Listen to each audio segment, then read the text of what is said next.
Hello, YouTube. Welcome back to L-Space Books, or welcome to L-Space if you're new. My name is Tristan, and I have a very exciting new release to talk to you about. And that is none other than what you saw in the thumbnail, and it is Brown Women Have Everything, Essays on parentheses, Discomfort and Delight by Sayantani Dasgupta. Now, Sayantani is a professor of creative writing at North Carolina University in Wilmington. She's one of the MFA, Masters of Fine Arts in Creative Writing professors over there. And however, I know her from being one of my professors, mentors, and now friends, um, whom I met back at the University of Idaho many, many years ago. Over a decade. It's quite a long time. Hi, Antony. Can you believe that we've known each other for 10 years? Anyway, um, I wanted to talk about this book. I was very kindly sent the advanced reader copy, the uncorrected proof, so that I could give this review. As soon as I saw that Sayantani had another book coming out, I immediately jumped at the chance to review it and promote it here because I have been a big fan of her writing and her work since her debut collection of essays, Fire Girl, and I'm just very excited to be here to tell you about this one. So, obviously, Sayantani is a friend of mine. We should all be worried about my bias, etc., that I want to be nice to her. But that's really not the relationship that she and I have. She's been a writing teacher for me and has been very honest about her feedback to me and her criticism of my own work. And I feel like I would be betraying her and the integrity of our relationship if I did not do the same thing to her book, right? And for that reason, I am going to be very honest about this one. And frankly, I loved this book. And that's kind of where we're going to start, is the fact that this, I think, is her best work yet. She has two other books out. Obviously, I mentioned Fire Girl, which is an essay collection, her debut essay collection, which charts her journey from India and honestly her family's journey from Bangladesh into India, and then from New Delhi to Moscow, Idaho, where she became a creative writing and a creative writing student and then a professor, an adjunct professor at the University of Idaho. And then she released her debut fiction collection, which is a collection of short stories called Women Who Misbehave, which is also quite good. And then she will be releasing this on October 10th this year. Hello, this is Editing Tristan, and I made a very critical mistake in my review of this book. It comes out October 1st, not the 10th, the 1st. So the first day of October, you can go and get this book. Pay no attention to the other date that I gave you. Anyway, yes, October 1st. And I will say it again, I think this book is her best work yet. It is the culmination of everything that she has lived and done, worked for and with, from some of her very first days in school in India to now being a creative writing professor at UNC Wilmington. Now, this book is precisely what it says on the cover. It is a collection of essays. It's a collection of 18 essays, all about various topics of discomfort, comfort, and delight, living as an immigrant in the United States, and also being a brown woman living and working in the United States, and also being a professor and a writer. So Sayantani in person is very funny. She is a natural storyteller. She has such a sharp wit and a clever turn of phrase that whenever you're with her, you can't help but laugh. And I felt that that was captured beautifully in this book. It is very funny. It's very observant, and it certainly throws you right into every situation that she is describing. She's a big foodie as well, and therefore her descriptions of food and her approach to the ritual of eating is very evocative. She very evocatively describes the act of eating and the smells, the tastes, the textures, and of course the cultural meaning behind all of the food that she eats, be it her childhood staple of fish curry or peach cobbler. She pretty expertly describes the discomfort of being a brown woman in a predominantly white industry, being a creative writing professor first in Idaho and then in North Carolina. It's not exactly, neither of those are particularly known for their diverse communities. And she describes a lot of the sort of annoying, repetitive conversations that she's had to have with people, and she does it in a very funny way that really makes you feel the exasperation that you should feel when encountering these particular situations. Another thing that Sayantani is very good at in her writing is capturing tension. And that was something that I noticed in her fiction collection, Women Who Misbehave, that her ability to render a scene very tense up until the point of release at the very end was masterfully done, and she certainly does that again in this. There are quite a few places in this where you feel very anxious because of the things that are happening in the essays, but like anxious in, a good way. There's one of the essays is called Killer Dinner. She's more or less fresh off the plane from India when she first came to Moscow, Idaho, and she meets these professors who invite her over to their house to cook Indian food. Of course, these professors are white, and the just awkwardness of the entire interaction is so brilliantly captured that I felt like I was there.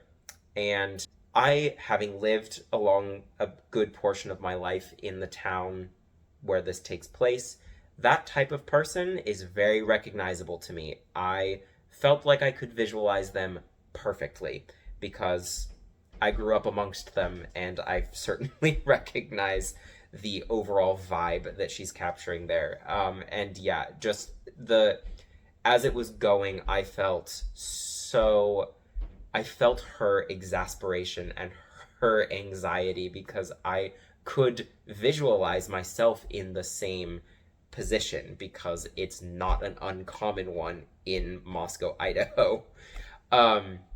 While at the same time, her experience being, pretty much taken advantage of by the adjunct system. The system of being an adjunct professor is not a good one. Whenever you are in the humanities, that is kind of a risk you take whenever you get a job at a university, is becoming an adjunct, which is basically you aren't even really an employee. You don't have health insurance, you're paid by the class, and you don't have any sort of job security whatsoever.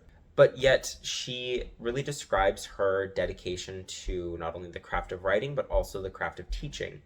And as somebody who has experienced her as a teacher, everything that she describes, it's very real. As she was describing multiple times across these essays her approach to teaching, I recognized a lot of what she was discussing because, again, I've been her student, and she's very honest, and it's true. She is a very generous teacher with her time and her energy, and to the point where it kind of is to the expense of her own health.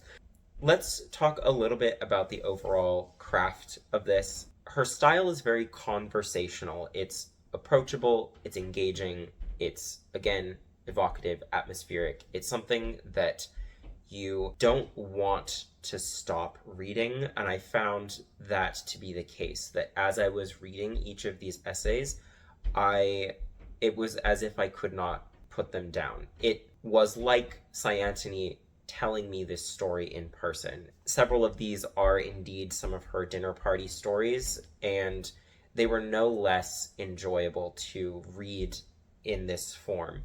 And it did, again, feel like she was there telling me these stories. Her voice is very distinct. It's very fun. Again, it's witty. It's very descriptive to the point where you feel like you're there with her.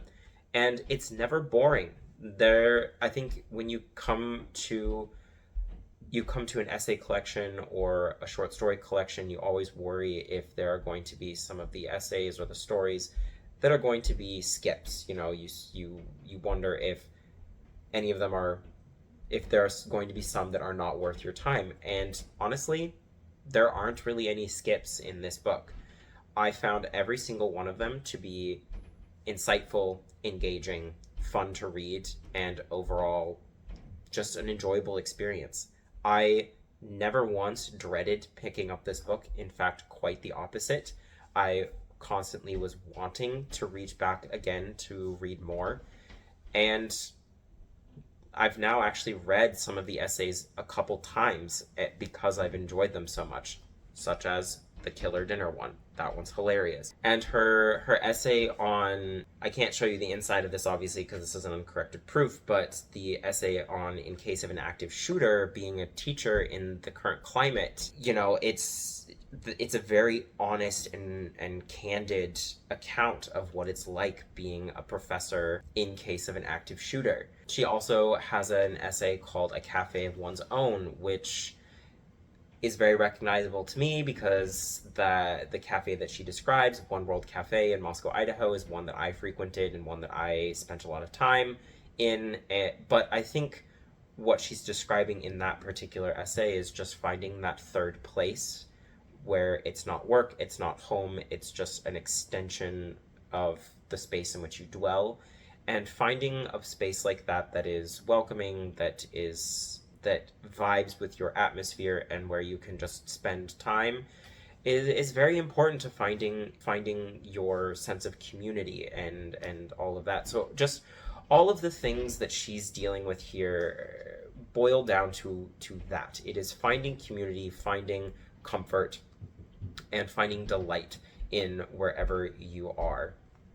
And it's really lovely to read this one woman's experience with all of these things, coming from India to the United States to Idaho, and then obviously to North Carolina. And then also she talks about some trips that she's had to Chicago and also Viterbo in Italy. It's all about finding place. It's all about finding community. It's all about finding a space of your own. And I really loved everything that she described and everything that she discussed in this book. I highly encourage you to pick this up once it releases. It is, again, very fun. It's just such a lovely collection of essays that I think will have you very much engaged from page 1 to however many pages this ends up being, because again, I don't know what the actual page count's going to be. I very much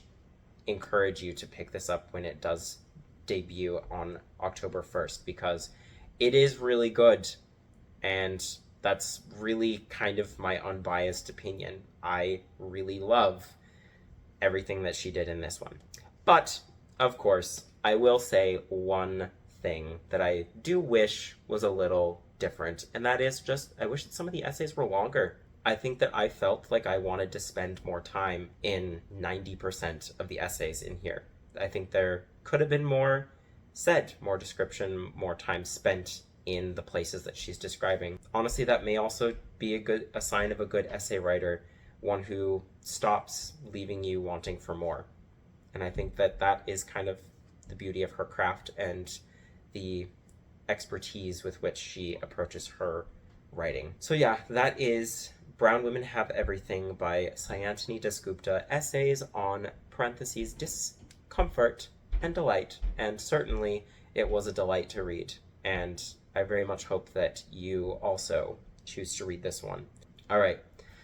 That's all I have for you today. Thank you very much for watching. I hope that you enjoyed my thoughts on this very special book, and I hope that I've inspired some of you, or all of you, to pick it up for yourselves. All right. Thank you very much again for watching. Don't forget to like and subscribe, and I will see you again in another video very soon. But until then, take care. Bye.